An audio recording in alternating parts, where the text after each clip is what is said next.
సల్మాన్ ఖాన్ ఇక higher budget చిత్రాల్లో కనిపించడం కష్టమా? ఈసారి రష్మిక మ్యాజిక్ పనిచేయలేదా? సల్లుభాయ్ నెక్స్ట్ ప్రాజెక్టులపై భారీగా ఖర్చు పెట్టేందుకు బీటౌన్ నిర్మాతలు రెడీగా లేరా? అట్లీతో క్రేజీ మూవీ మిస్ చేసుకుని తప్పు చేశాడా? గోల్డెన్ ఛాన్స్ వదులుకోవడానికి రీజన్ ఇదేనా? Watch it. రణబీర్ కపూర్, విక్కీ కౌశల్ చిత్రాల్లో రష్మిక మ్యాజిక్ వర్కౌట్ అయినట్లు సల్మాన్ ఖాన్ సికిందర్ విషయంలో కాలేదు. ఫలితం బొమ్మ ఫెయిల్యూర్, డిజాస్టర్ దిశగా వెళ్తోంది. ఇందులో రష్మిక తప్పేమీ లేదు. పేలవమైన స్క్రిప్ట్, అవుట్డేటెడ్ స్టోరీతో సల్మాన్ ఖాన్ ఫ్యాన్స్ ని సైతం మెప్పించలేకపోయాడు. మార్చ్ 30న రిలీజ్ అయిన సికిందర్ 100 కోట్లు రాబట్టడానికి నానా అవస్థలు పడింది. ఇది కండల వీరుడి రేంజ్ మూవీ కాదన్నది బాలీవుడ్ వర్గాల వాదన. సికిందర్ ఇలా అయితే అట్లీతో హాలీవుడ్ లెవెల్ ప్రాజెక్ట్ అనుకుంటే అది కూడా మిస్ చేసుకున్నాడు.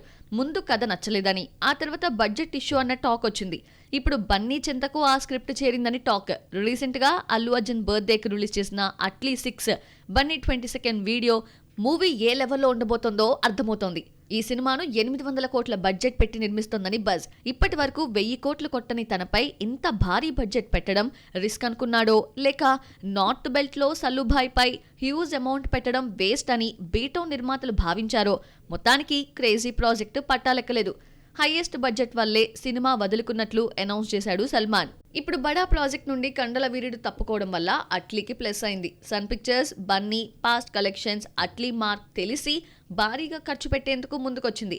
బజరంగి భాయిజాన్ తర్వాత ఆ రేంజ్ కలెక్షన్స్ అందుకోలేదు Salman Khan. Highest budget movie Tiger 3 300 కోట్లకు పైగా పెడితే వచ్చింది బిఫోర్ 500 crore మూవీసే.